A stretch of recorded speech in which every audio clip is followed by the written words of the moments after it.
Welcome back to another episode of Harmonious at Lunch, the show that fuels your business success. I'm Brandon Gano, your host and guide through the world of harmonious business growth. Today, we're unlocking powerful strategies with industry experts to help your business thrive. If you're a business owner, entrepreneur, or executive, you are in the right place. Join me and our incredible guests today on the journey to clarity, growth, and success. It is time to revolutionize your approach to business. Let's dive in with another episode of Harmonious at Lunch. Welcome back into some more bite-sized business advice. And today we're talking about how to turn your dreams into reality. Sounds a little bit like Disney or Pixar, and I love that. I can't wait to dive in with our guest today. So why don't we just get right there? Derek Sellinger, welcome to the show, and thank you for being here. Oh, my great pleasure. Thanks for having me. I was just telling you before we started recording, Derek is he's from Mexico. He lives in Mexico now. Yesterday's episode, I introduced our guest as the first guest from Mexico. Well, that's already out the window. I love how we're just going international with this show very quickly. And you're joining us from Canada today. So welcome in, turning your dreams into reality. This is, I could not think of a more important topic for entrepreneurs because we're taught to, dream, but also live within the box of reality. So tell me your perspective on this topic, because I think it's fascinating. Yeah, you really have touched on one of the great conundrums with this idea of being a visionary and being a dreamer is we realize we live in a world that's very practical and we have practical things we have to worry about. So you don't want to have your head pie in the sky and be thinking about impossibilities and wasting your time. But at the same time, how do you move things forward in your life? It's by expanding those boundaries. So you need to find, we all need to find this kind of equilibrium between the two. I literally did a TEDx talk on this idea. And I think one of the most important things, especially those of us that have been in business for a while, that have been doing this for a while, that have gone through the rigors of trying to make things happen, is we have to remember to play with ideas again. It's very easy to lock into the problem structures of our businesses, of our organizations, of how are we going to solve this next, problem and put out this next fire. And we have to create space for ourselves to have these grand ideas, these grand visions, to literally play again. We got into this because of an idea that sparked imagination and excitement. And especially when we're getting to the end of the year and we're looking into the next year, it's so important to reacquaint ourselves with that essential vision, that deep desire that got us to this place already, and then to begin to play with ideas again and to wonder what could be. What if I tried this other thing or tried it in a different way? I love that. Full disclosure, I should have warned you about this before we started recording. This episode will air early February-ish. So we are recording at the end of the year. Yeah. However, I think that's interesting because most people give up on their New Year's resolutions, air quotes, or goals. 80% of people give up by February 1st. So Yep. I think this is perfect timing either way. So let's create that space and let's start to dream big, because you touched on it. There's nothing that brings you back to reality quicker than, payroll's $10,000 and I have $5,000 in the bank, or this employee's quitting and they're my lead manager, whatever that may be. We are constantly forced back into reality as entrepreneurs, but we need to create that space to dream and to expand our organization and our vision of where we want to go. So how do you get people to step into that dream? Yeah. All the great innovators, whether it's Buffett or Jobs or creatives in the arts, they all have intentional time set aside for this creative thought. And it has to be intentional because, it's that tyranny of the urgent that we've heard about, that we're always chasing our tails as it were, solving problems. So if you don't set aside moments of time, I would suggest weekly, setting aside at least an hour where you're going to go into an imaginative space and play with ideas. And this word play, you've heard me say it several times. It's the thing that we forget. We a lot of what I do, because I'm a master magician, is I try to acquaint people with this sense of play, this childlike wonder of creativity again, because it's in that space where there's no limits that we come up with ideas that we could not have imagined. So one of the most important things, probably I could say to any of us, I say it to myself all the time, is when you get into this allotment of time that you set aside, maybe it's weekly, maybe it's even daily, that'd be amazing. An allotment of time where you're going to think creatively, to go into it with a wide sense of wonder and not analyze right away. So you come up with an idea of what could be. The first thing we naturally want to do as business people is go, okay, now how do I do it? Okay, no, it won't work because of this, right? We quickly like go into this deeply analytical part of ourselves. And one of the our creative mind is different than our analytical mind. They're different parts of the brain, like literally different parts. They access different systems. So when we start engaging analysis too early, we literally squash our creative dreams. So it really is to give yourself permission to be silly, to play with ideas, and to sketch out grand visions. And then later, after you've spent time here, you could go through a cycle, through a process of analyzing and realizing those dreams with practical goals and processes. Yeah, it's interesting too because I definitely err more on the side of analytical Mhm. myself. I have access to the dreaming and the visioning, but I love figuring out how things work and connecting those dots. I personally have found it helps for me to do this stuff with other people, with other members of my team, where we have, in our company, we have a CVO, Chief Visionary Officer. His job Yeah. is to vision. Talking with him and just letting him go and prompting him to go, and then for me to sit down and say, okay, let's connect these dots is magical for me. I can't go to the places that he gets to in a matter of minutes. It would take me weeks. Yeah. But for me, I know how to lean into my role. So I know you said before we started recording that you do work with teams. You work with corporate teams in small group experiences. Do you find that as well? And how do you get whole teams to go through this sort of an exercise? Yeah. But you nailed it. You nailed it. That one of the great strengths of being in a team environment, versus being a solopreneur trying to be everything to everybody, is that you have access to other people's skill sets and gift sets. Uh, we all need to at least be acquainted with the process, right? Like the dreaming, even if your gifts are analytical, it's still important to allow yourself to be in a playful space. And the way you do it is exactly like you described. You hang out with someone that's their natural proclivity. That's where their genius is.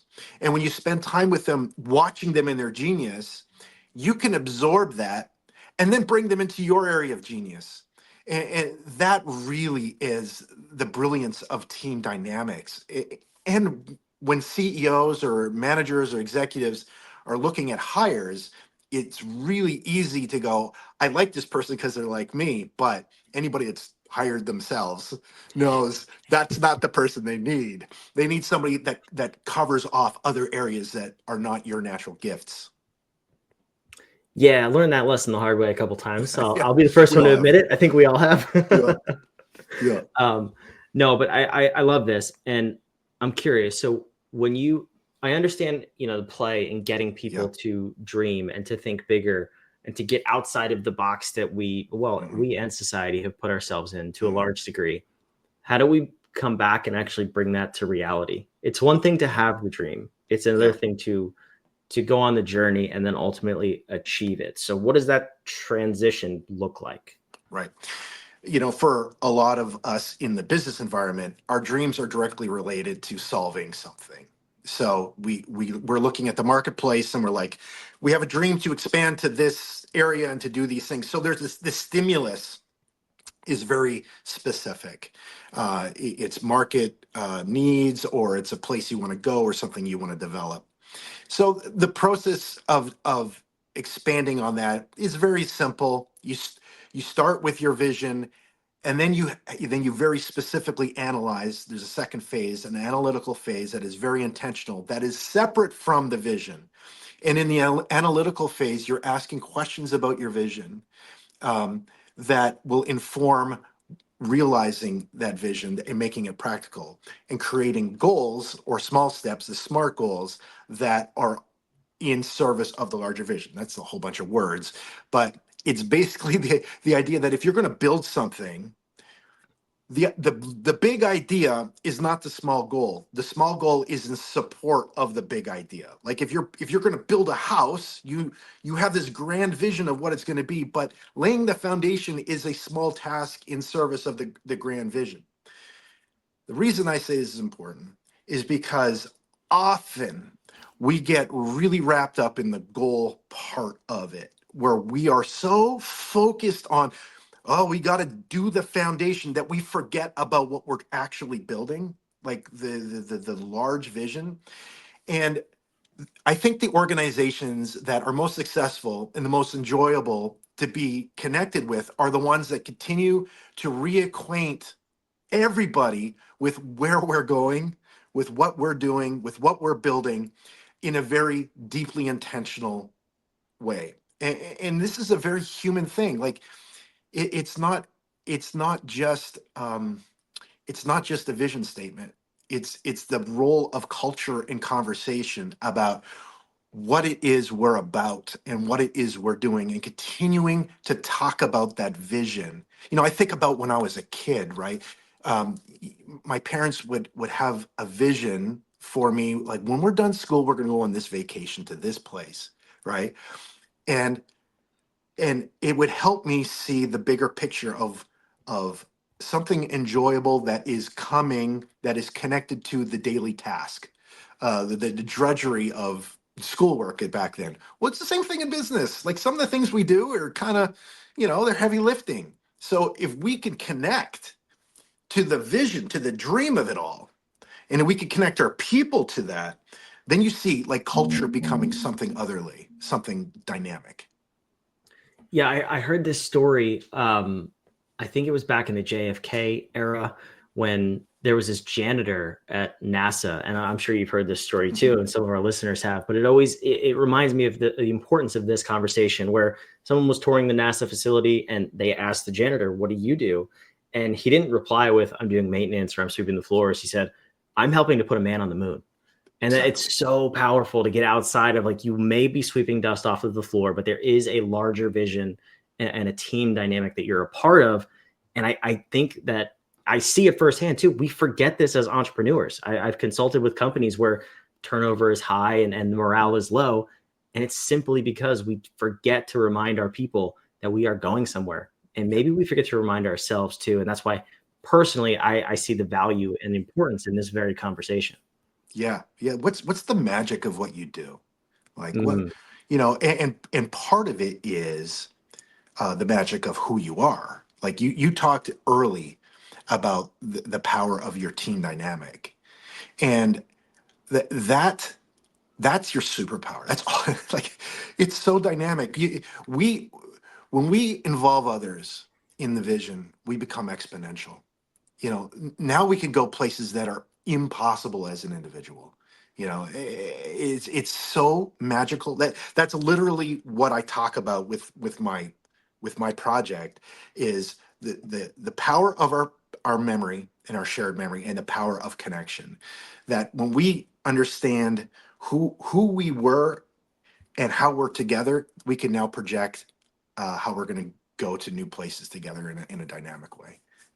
I so love this conversation, Derek. This is fascinating. I'm wondering if you're able to, and you may not, and that's totally okay. I Sure. understand NDAs and all that fun stuff.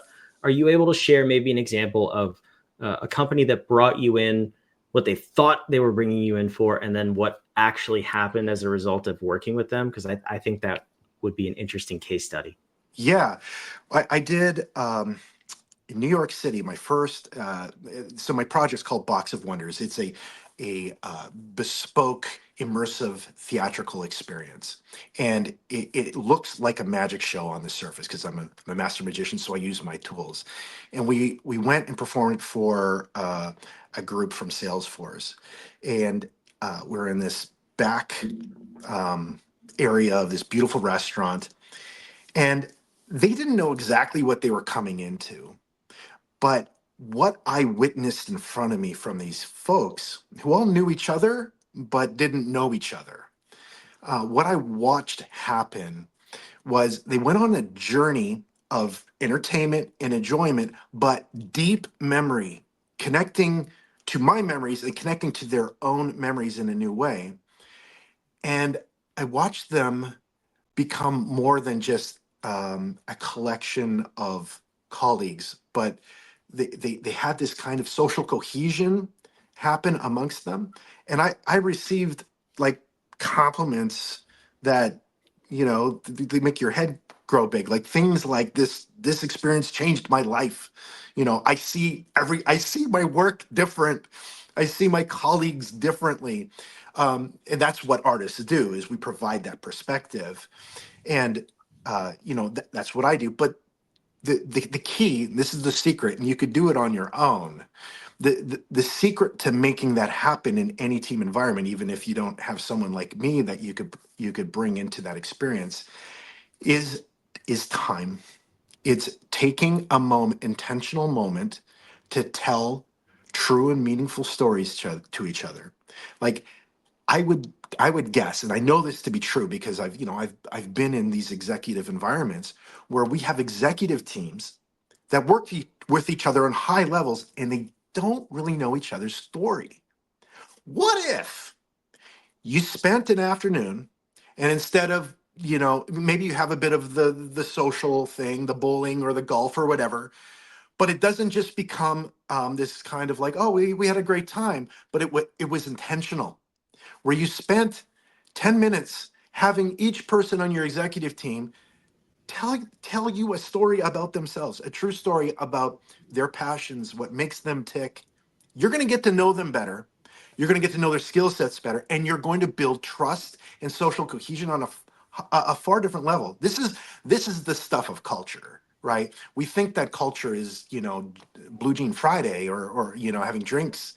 No, it's narrative, it's story, it's connection, and this can be done with you could use a professional like me, but you can do this on your own. You can make this happen. I love this, Derek. I could not picture a cooler conversation around this topic. I love that you brought play into it too. If you're watching, you can see behind me, the top of our logo just happens to be a play button, because if you're not playing in business, well, you're not going to be having fun for very long. I can promise you that. So Derek, I love this. If someone does want to bring you in or at least learn more about what you do and how you do it, how it can help their organization, where can they go to learn more about you? Yeah, thank you. Go to my website, derekselinger.com. I'm pretty sure it's on the screen. And you'll see a bit about me and my work.